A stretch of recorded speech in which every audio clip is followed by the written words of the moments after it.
Halo semuanya, perkenalkan saya Listia Meibang. Nah, pada kali ini saya akan membuat sebuah video reaction dari channel YouTube Guru Mata 2782 dengan tema kontroversi pahlawan hasil rekayasa.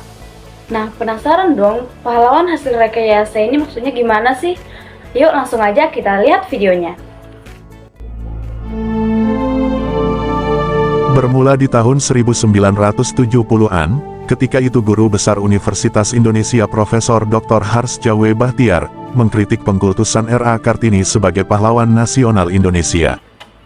Oke, jadi di awal video ini dikatakan bahwa ada seorang profesor ya dari Universitas Indonesia yang mengkritik Raden Ajeng Kartini sebagai pahlawan nasional Indonesia.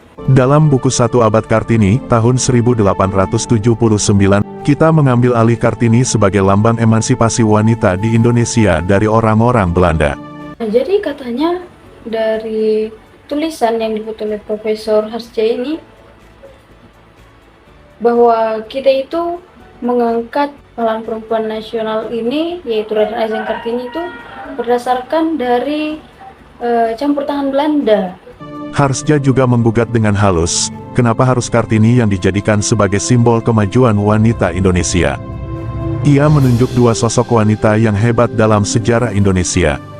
Pertama, Sultanah Seri Ratu Tajul Alam Safiatuddin Johan, berdaulat dari Aceh dan Padahal katanya ada jika beliau membandingkan, katanya ada dua sosok perempuan hebat yang berasal dari Indonesia yang sebenarnya cocok juga jadi pahlawan nasional perempuan Indonesia, yaitu yang pertama ada Ratu Tajul Alam Safiatuddin Johan.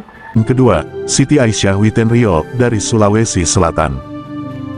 Ada Siti Aisyah Witenrio dari Sulawesi Selatan. Anehnya, tulis Harsja, dua wanita itu tidak masuk dalam buku sejarah setengah abad pergerakan wanita Indonesia. Tentu saja Kartini masuk dalam buku tersebut.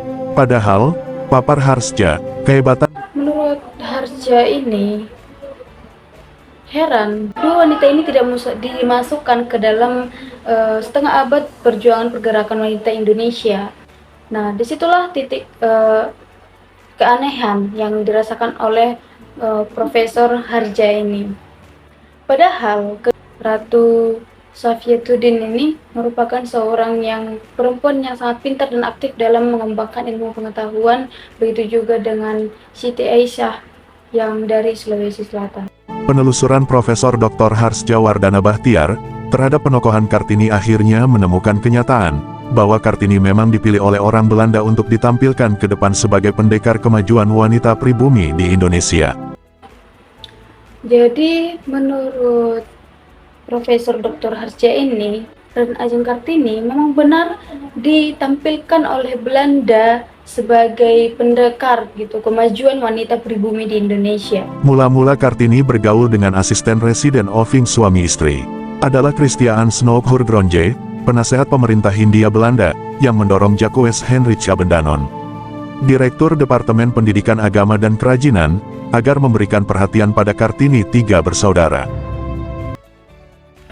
Jadi dijelaskan di video ini bahwa Raden Ajeng Kartini itu sudah saling mengenal dengan seorang penasehat pemerintah Hindia Belanda, yaitu Christiaan Snoek Hurgronje.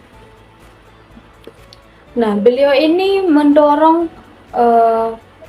Abendanon, yaitu seorang direktur Departemen Pendidikan Agama dan Kerajinan, agar memberikan perhatiannya kepada Raden Ajeng Kartini juga saudara-saudaranya. Abendanon kemudian dikenal sebagai salah satu teman koresponden Kartini, dan dialah yang menulis buku berjudul Dordwisternis Totlich yang diterjemahkan oleh Armin Paine menjadi Abis Gelap, Terbitlah Terang. Oh, jadi Abendanon ini merupakan salah satu teman koresponden Kartini. Abendanon inilah yang menulis buku yang berjudul Habis Gelap, Terbitlah Terang. Keraguan atas surat-surat Kartini. Secara umum surat-surat Raden Ajeng Kartini kepada teman-teman korespondensinya hanya diketahui dari buku Jacques Hendrik Abendanon. Oke, jadi dijelaskan di sini bahwa Seperti yang kita ketahui kan, bahwa Kartini itu menulis surat-surat dan dia juga memiliki koresponden gitu. Korespondensinya itu salah satunya adalah penulis buku itu dan istrinya. Masih ada keraguan tentang surat-surat tersebut karena naskah asli surat-surat Kartini itu sebenarnya belum ditemukan. Nah, oleh karena itu, karena keraguan atas surat-surat ini yang belum ditemukan, makanya ada dugaan sebagai surat-surat Kartini ini atau isinya ini direkayasa oleh Abendanon. Teman-teman, terkait isi dari video ini yang mengatakan apakah benar bahwa Raden Ajeng Kartini adalah pahlawan hasil rekayasa Belanda. Nah, menurut saya harus kita lihat dulu apa saja jasa dari Raden Ajeng Kartini. Banyak sejarah yang mencatat bahwa Raden Ajeng Kartini adalah sosok perempuan pertama yang mendirikan pendidikan wanita di Indonesia. Jadi, menurut saya pribadi, Raden Ajeng Kartini ini merupakan seorang pahlawan karena tidak mungkin tanpa alasan pemerintah memberikan gelar pahlawan kepada Raden Ajeng Kartini. Namun kembali lagi kepada diri masing-masing ya teman-teman, bahwa setiap orang itu memiliki pandangan atau perspektif yang berbeda-beda. Namun jangan sampai membuat sebuah cerita tanpa adanya data yang akurat. Profesor Dr. Harsja ini pastinya memiliki data-data untuk membuat kritikan tersebut sehingga tulisannya banyak diminati oleh banyak orang. Nah, untuk teman-teman semua yang ingin melihat video kontroversi pahlawan hasil rekayasa secara full, dapat dilihat pada link yang saya taruh di video ini. Terima kasih, sampai jumpa.